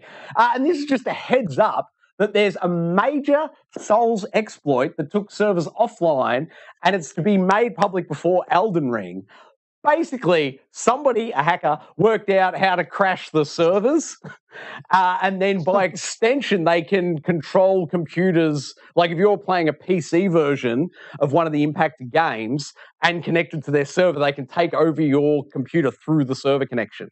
Basically, it's a massive security hole, and fingers crossed they fix it in short order and it doesn't impact the Elden Ring online launch. But there's a potential, just view this as a potential, that maybe when Elden Ring launches, the servers won't be online for some time until they can solve this. Hopefully they solve it before launch date, but if they don't, I would suspect you won't see the online component of Elden Ring launching on launch day, if that's not fixed by then. Oh, and that would suck for Elden Ring. I mean, it's looking like it's got some pretty positive hype going through into the game coming out. Well, just next week. It's not far away now. It's not far away at all.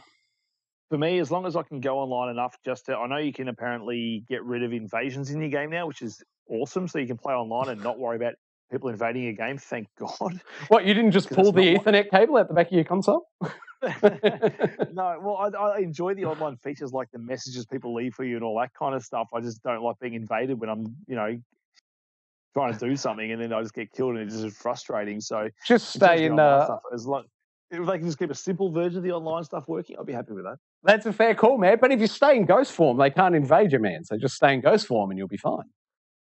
See, that's one of those things in Demon Souls is like I can't stand being in ghost form because like your character doesn't look quite as cool as they do when they're not in ghost form. And you cop a serious Or source dint form. on your health. You do. It's weird. It's like the worse you are at that game, the harder they make it, which I think is a crazy design for philosophy that I don't even know why we put up with it. But and no more people talk about it. But it's like, if you're getting pummeled in the game, maybe make it easier. It's not going to make us keep playing the game if it gets harder. I like it, man. I like it. I love that game has never been nice to anybody. It's true. It does help with the sense of accomplishment when you get through it. It really does. Oh, I can tell you, man. I dropped the what's the fripp? The Fool. In the prison of whatever, Demon Souls remake. I finished it today, the fourth boss. Oh, yeah. Hey, Finally I got past the invisible, what's she, a crossbowman, halfway up the staircase. Oh, yeah. That boss is pretty easy once you get Oh, I dropped that boss on the first go, mate. That was real straightforward. Mate, yeah, drop it like a top, mate. She's nothing. Yeah, but to your point, I've now unlocked 7% of the trophies, and that trophy that I unlocked today is 41% rarity. So I'm hoping the Elden Ring has a much more deep player engagement, because that's really shallow. I didn't realize how quickly everyone had bounced off Demon Souls on the PS5. Hopefully Elden Ring has a lot more traction to it. That's it, mate. 7%, you're well on your way to that platinum. Nowhere near it. Nowhere near it. But I can tell you what we are near, Steve. We're near the Game Informer's new releases that are coming out this week. Ooh, we are near these games because they are out this week, Troy. They are. Tomorrow, February 15th, Destiny Warriors 9 Empires comes out on pretty much everything. I'm not going to read that list. It's everything. No, yeah, Dynasty Warriors 9. I've never really been a huge fan of these kinds of games. Like, I think I played them back in the day and I was quite in awe of how many characters were on screen at once. But then you go back and play those games and realise there's not much in that other than the amount of people that are on the screen at once. It's a great tech demo, but that's about the extent of it. It is. I did enjoy the Zelda version of that, which is the Hyrule Warriors on Switch. It's pretty much Dynasty Warriors Zelda. I don't think I've ever played it. It's good fun. I think the kids might like that one. Like, you're playing as all your different favorite characters from Breath of the Wild, and you've got tons of characters on the screen at once, and you just like playing a melee combat game. It's pretty fun. Well, I love the Destiny Warriors series. For a tech demo, I love to fire up the new one, play it for about an hour, and then I'm done. But they always look impressive. They will. I wish it was on Game Pass. It's not this time, so we're going to have to pay money for that. So until it is, we'll have to leave that one, I think. Yes, you say I have to pay money, Steve. I would argue I don't. I'm just going to let that one go. Let it go. Next up, we have the very excellent Assassin's Creed Ezio collection, but this time it's coming out on the Switch. I have no idea how it'll run on there. I can't even begin to imagine how an Assassin's Creed crowd scene would run on a Switch. That doesn't seem like it'd be good times. That's coming out. So too. That's coming out on the 17th. Also on the 17th, the King of Fighters, 15, I suppose. PlayStation 5, Xbox Series X and S, PS4 and PC, February 17th. Are you a King of Fighters fan, Steve? I'm not a King of Fighters fan, but well done picking up on the Roman numerals so quickly with your 15 there. That was well done. Thank you very much. That's right. And I've never been a huge King of Fighters fan. I'm not really a fighting game fan. Like, the closest you're going to get me playing a fighting game is something like a Sifu. So. Oh, did you? Oh, sorry. Total aside, man. But please tell me you played through the story in Injustice and Injustice 2. Some of them. But yes, I do see. I know how good those stories are. But I do, and eventually just start playing those games like this is just a fighting game, and I'm just like, I hear you, man. I hear you. My tip: those stories are so good, man. It's almost worth playing that game on the easiest mode and dropping all the rounds down to just one round, like best of one. And that just I have heard that. That enables you to really quickly get through the story, just cutscene to cutscene with like a little break in between. But great stories, man. Ooh, check them out if you like your fighters.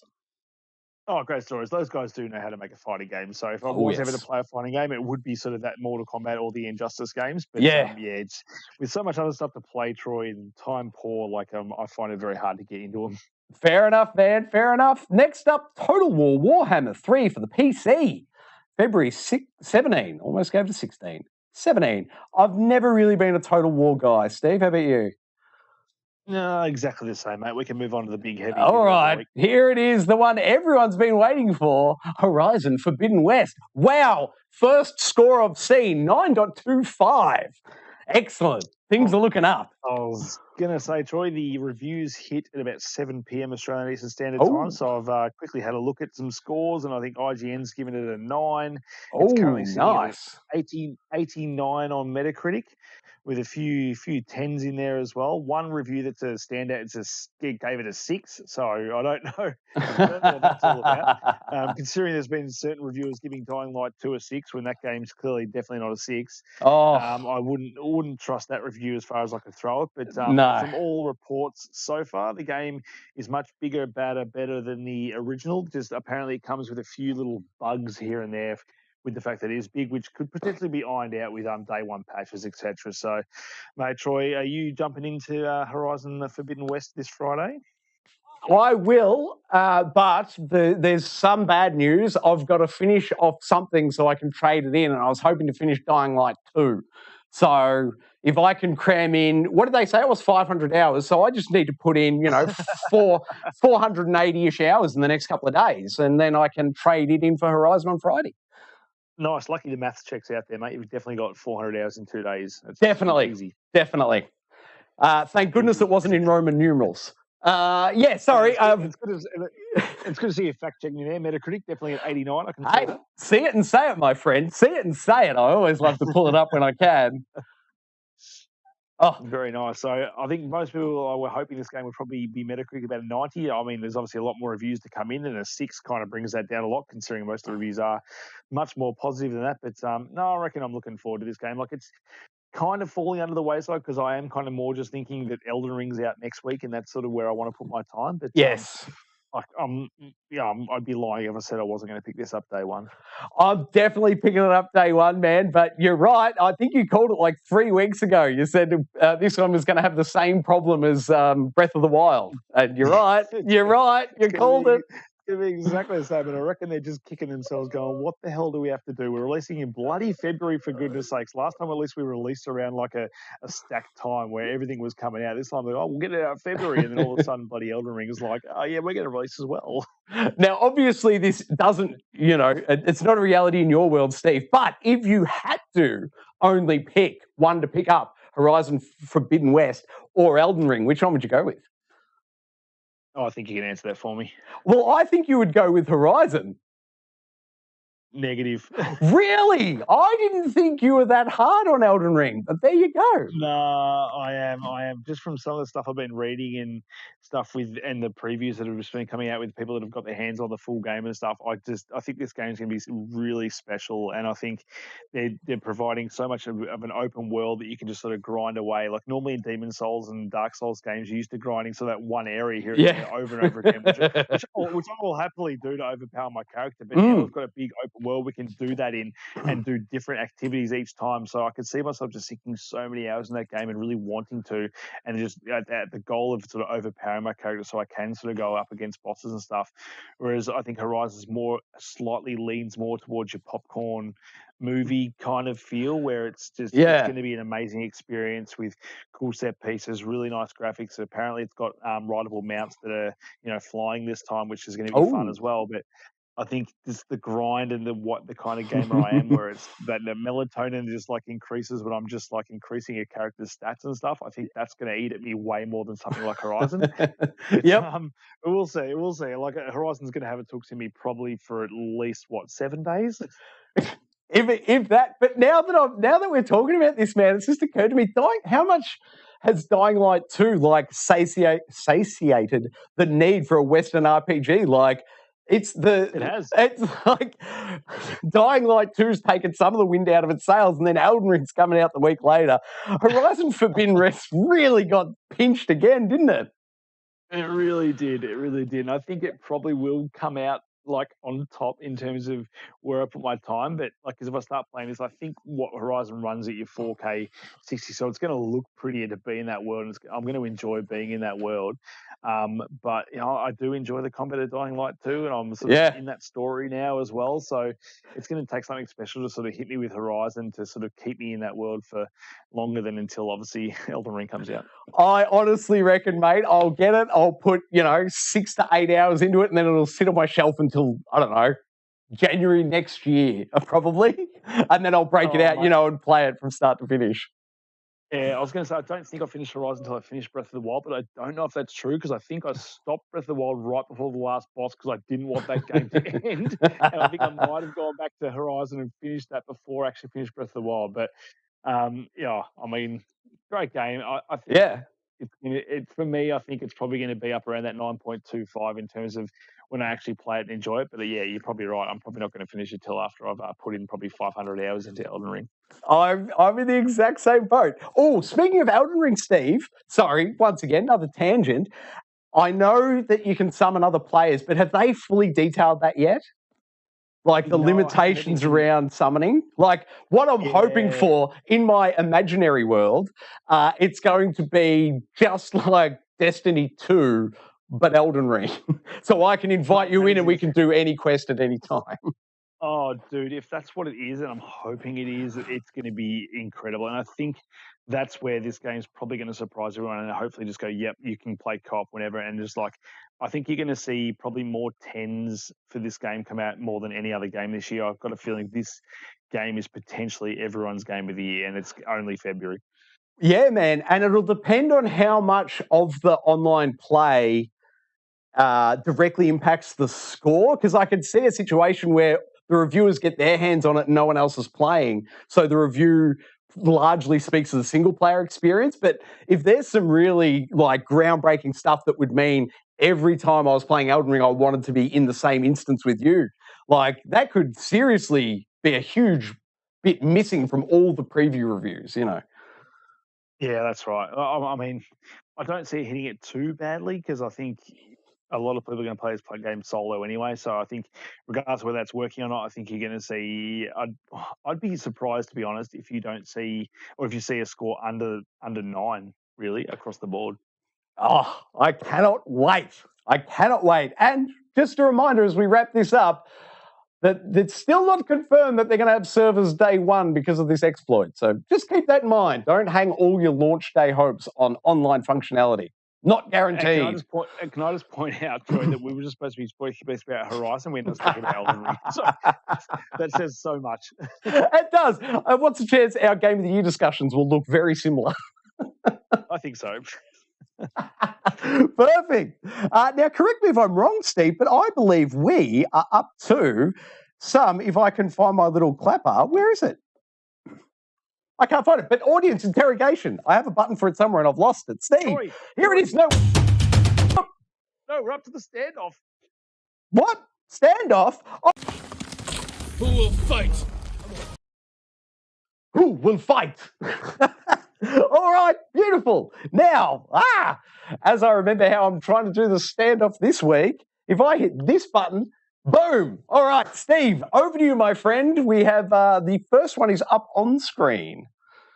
Okay, so today we're looking at great and fun mechanics in games that we've sort of played more recently that it's just sort of made a game fun to play. So what have we played recently or in the last few years that is, or a mechanic that's sort of come out of nowhere and like, oh, that's really cool, Troy. So we've gone with quite a few here. We've got the first one up is Halo, and which is we've talked about recently, Halo Infinite, and the new grapple hook, which made this game so much fun to play. Troy has done a video on Geek Aloud where he showed himself as Master Chief / Spider-Man. No Way Home. What did we call it? Master Chief, No Way Home, I believe. Master Chief No Way Home. So no, this was a game changer in Halo, and I think it just absolutely elevates the gameplay in this game. It made the game so much fun. Yes. Like you could pick up stuff, you could throw it, you could just use it to traverse the area, Yep. and it reinvented Halo. And I think moving forward, like you'll see more games utilize stuff like this, and I don't think you'll ever see a Halo game now without it.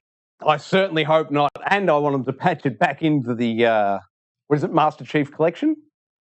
Oh, that'd be nice, wouldn't it? Be able to just play some of those old games, even just with this grapple. It'd be amazing. All right, so that was Halo, and then if I hit this button, oh, what have I hit the wrong way? Gosh. There we go. All right, now we're looking at Spider-Man, Steve.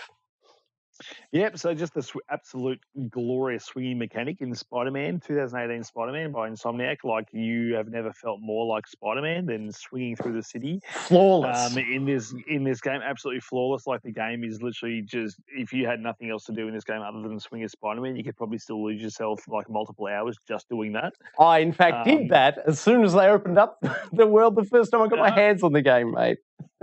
Yeah, and then they added like the ability to unlock to do tricks and stuff while you're in the air and make it look even more bombastic. It was just it's perfection in Spider-Man game. I don't know what they can do to improve it. Maybe add a skateboard.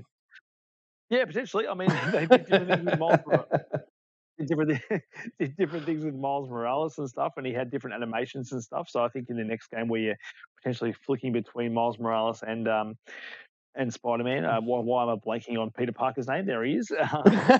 Like they'll have different animations and stuff, but in terms of the actual swinging itself, like it's the best Spider-Man spell to control since Spider-Man 2 on the PlayStation 2. It was amazing. Hey, Steve, do you reckon we'll ever get like what was it? Ratchet and Clank Rift Apart. Do you think we'll ever get Spider-Man like dimensions, interdimension, whatever, swinging into those portals? That could be real cool.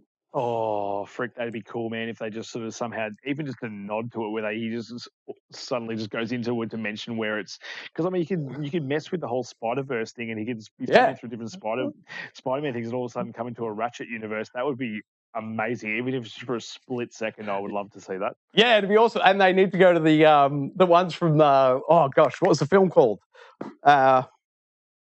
Into the Spider-Verse. They need to do like the pig one and the LA Noir one and the what was the gosh, now I'm blanking on the other ones. But yes, there was like 6 different ones there. They could do them all. It was excellent. It was. Next up, Steve, if this laptop ever wants to play catch up, Control telekinesis. Control. Oh my god, Troy! I don't think I played a third-person shooter in recent time that felt so good to play, especially with the telekinesis and the way you can pick up stuff and the way the abilities sort of like got better as you played more of the game as well. No game has done telekinesis better than Control. Control is the high watermark for how to implement telekinesis in your game, mate. No question. Oh, absolutely. It is the quintessential Jedi game in terms of force powers, because like this is how you do it. The particle effects, everything, just catching stuff, being able to rip stuff out of the ground, just throw at your enemies. It was just done brilliantly, and it just mixed perfectly with the actual gunplay as well. And being able to pick up a shield out of thing and use that, like it's just Remedy are on firing on all cylinders in Control as far as I'm concerned. Oh, it's great. I've still got to go back and check out that DLC, man. I still haven't done it. The Foundation it's good. Yeah, I know. It's good. I got to get to it. All right. Next up is the God of War Leviathan Axe. Woo! Oh, Troy, this has already won a standoff. I'm pretty sure. Yes, it has. Was it best melee weapon? I think it won. Yeah, best weapon in a game. Yep. Best weapon in the game, but in terms of mechanics and stuff as well, we've spoken about it before. The throwing and then the pressing triangle and returning and just the thud you feel in your controller as it hits back in your hand as well, like it's just insane. This thing feels so good to play and it doesn't let up. Like it the first time you throw this axe, it feels just as good as it does as when you throw it the last time in the game. Yep, and it's been a long time since I've played it, but correct me if I'm wrong. I think after you've thrown the axe, you can do other aggressive moves before you pull it back, can't you?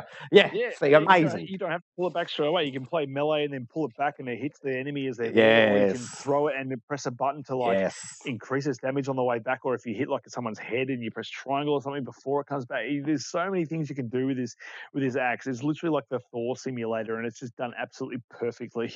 Oh, God, I can't wait for number 2. What, next year, the year after? They still haven't committed to that, have they? They haven't committed to the delay yet, have they? I'm calling it now. This thing, we're going to see this February 2023. It's going to get the Horizon treatment. It's supposed to be out before the end of the year. It's going to come out February next year. I would say you're optimistic. I think Christmas next year would be the most generous release date I could give them. We'll have to wait and see. We'll place a bet on it. We will. We should. What's next after Leviathan X? If my laptop wants to play, this whole studio is melting down. But no, here we go. The Legend of Zelda: Breath of the Wild. Man, we talked about this already as well today. We have, mate. This is just.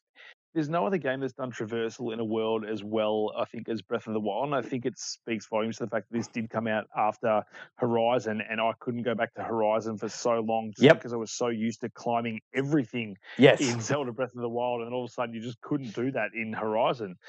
You could just, provided your stamina was there, but you could go through the game and upgrade your stamina and all that kind of stuff. But you could just get to anything just by climbing it. Like, it didn't matter what it was, you could climb it. And then once you got to the top of it, you could just glide down.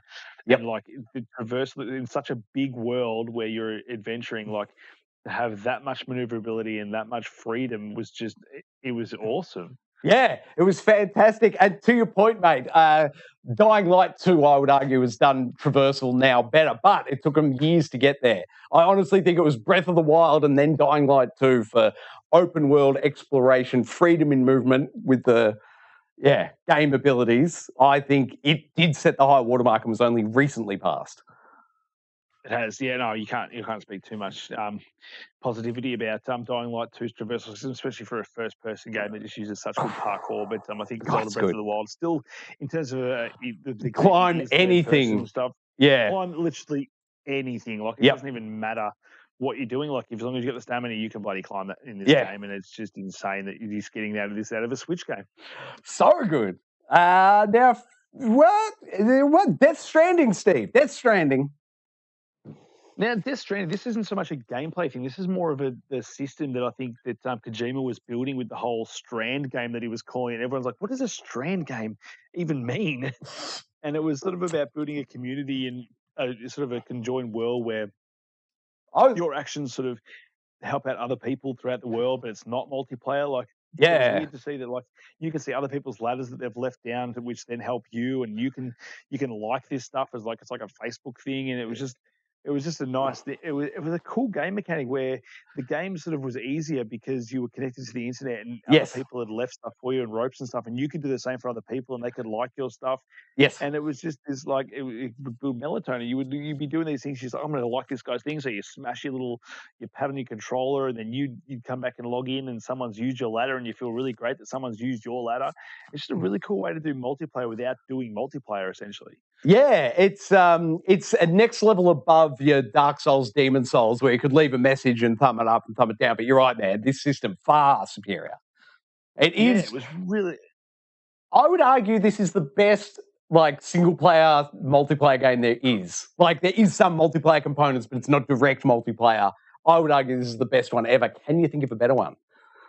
I can't really. Like, it's just such a well-implemented thing. Like, people can leave vehicles, they can leave structures. Like, you built the whole road as a team. Like, you'd come back and, like, all of a sudden, I remember playing this game and, like, I would go away from it. I'd come back, and then part of the road that I started had been built by other people, and all of a sudden I could drive my motorbike from one, like, area to the next without even have to worry about all the bad guys that were in the area or worry about all the terrain. I could just ride my motorbike, and it just made traversal so much easier. And it was just such a cool mechanic. And even today, like, I can't think there's nothing that sort of stood out like this has in terms of its actual mechanics. Nothing's done the same thing. Nothing at all. The closest I can think, and it's not even close, but the closest I can think right now is the end of the Telltale games, where it would give you the summary board of how many other people made the same choice you did. That's the closest I got, and nowhere near as good. Exactly. All right.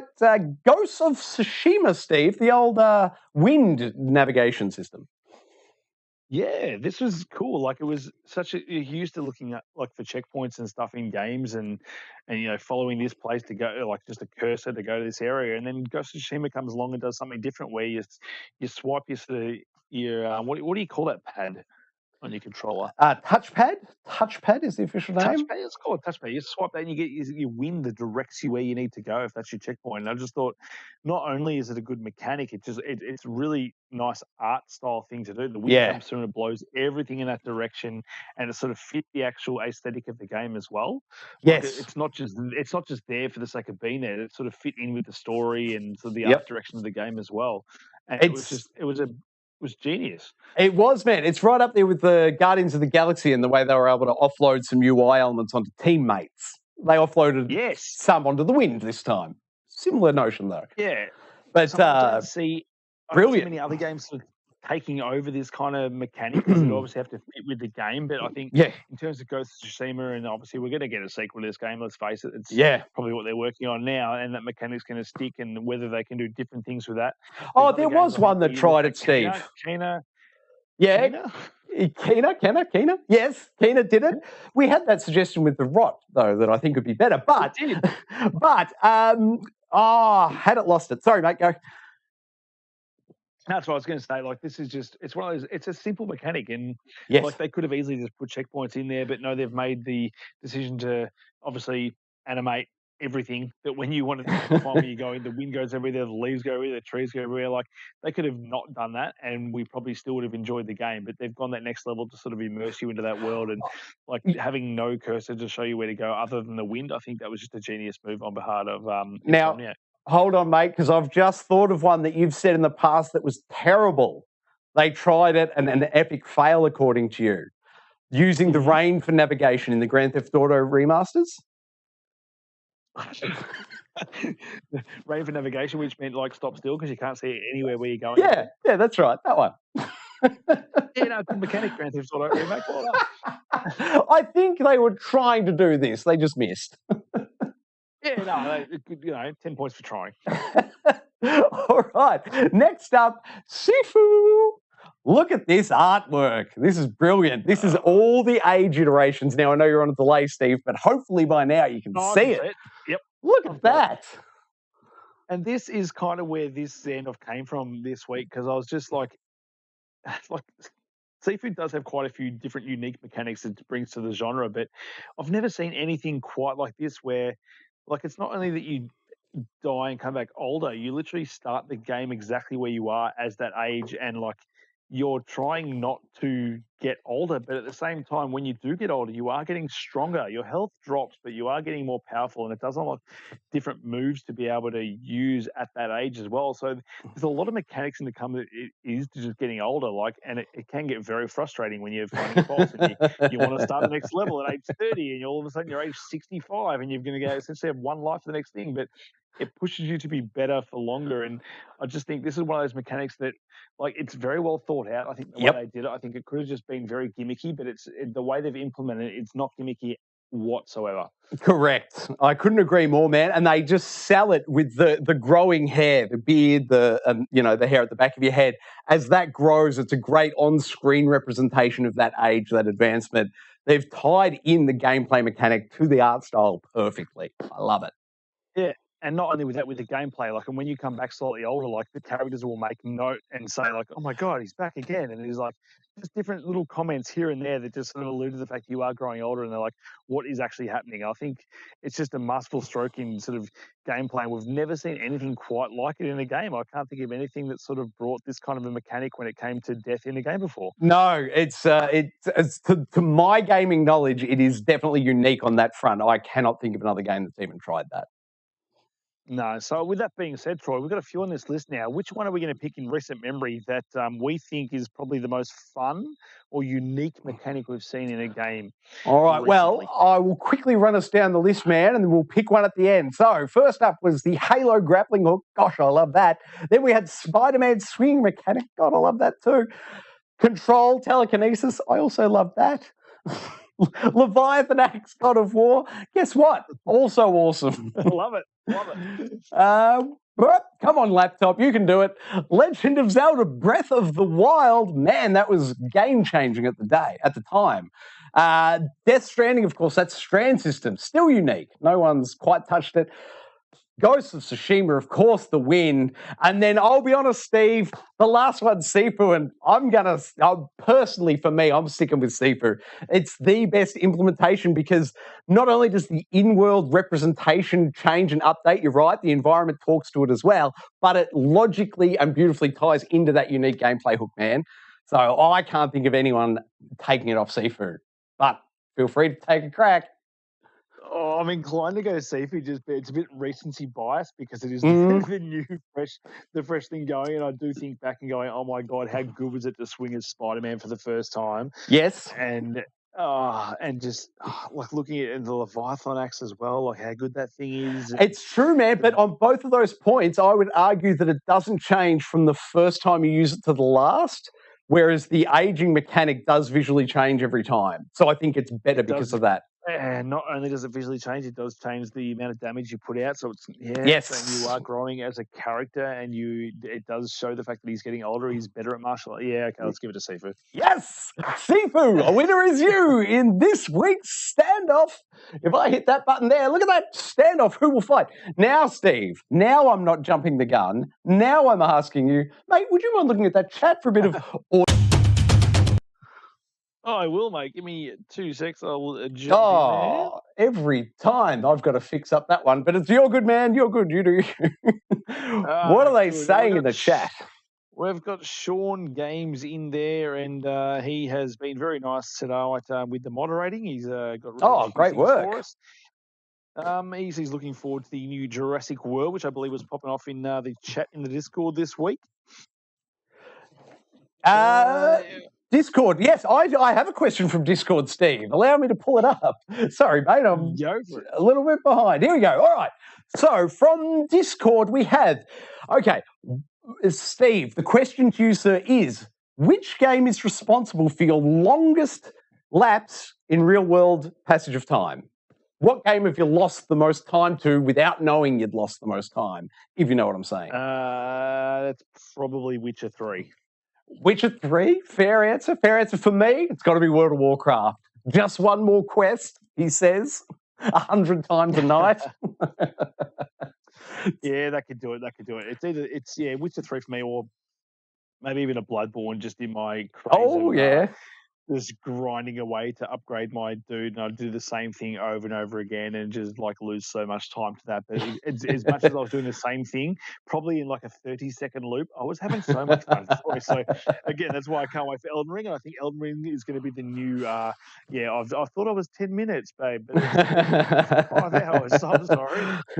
Why is my alarm to get up in the morning going off? Troy, I've got a question for you. Yes. Troy, so if the last 2 games you played fused into one game, how well would it turn out? The last 2 games I played were Crossfire X and Demon Souls remake. So not good. I can't even envision what that would look like. Neither can I. That's an unfortunate mix. How about you? What were your last 2? What would they be mixed together? What have I got? I've got Sifu and Dying Light 2. They actually are an excellent complementary pair to be coming out at the same time. Both of them. The big one for me is that parry. If the parry opens up gameplay, that's a very specific gameplay hook you're looking for, and both games have it, that moment to block for the perfect parry. So those games actually, I think, came out beautifully together. Does what was it called? Zelda? No. Forbidden West, does that have a parry mechanic? I can't recall. Horizon, yeah, I think they do have a parry mechanic. If they didn't in the first, there's definitely got one coming up in the second, because as far as I know, they've absolutely extended the melee mechanics and stuff in that game, which I am looking forward to playing. Yes, I can't wait to go hands-on with that one. And it's this coming Friday? Not long. I think it's this Friday, yeah. We're not far away. 18th, I believe. So we're at the 14th now. So we've got 4 days, Troy. Boom. Keep your eye on the channel, guys. There will be a Let's Install up later this week when that game comes out. We also will be doing live Let's Plays tomorrow morning, Tuesday. Wait, no. Yeah. Not tomorrow, not Tuesday. Wednesday and Friday is what I'm trying to say. Wednesday and Friday, 10 a.m. Friday, youtube.com/GeekAloud, live Let's Plays. Come along and check them out. Steve, I don't expect you'll be along for those, will you? Oh, I think I'm working all week, bro. the life of people with jobs. Good on you, Steve, mate. You go out there, you do the hard yards, sir, and we'll be here to entertain you in your off time. Thanks for joining us tonight, mate. You did an excellent job again with the standoff, mate. My commendments to you. It is my pleasure. End of the show. Off duty for this fella. Troy, off duty as well. Thank you very much for watching. YouTube.com/GeekAloud. Like it, subscribe it. You'll. Oh, that was luck. Hey, that's something.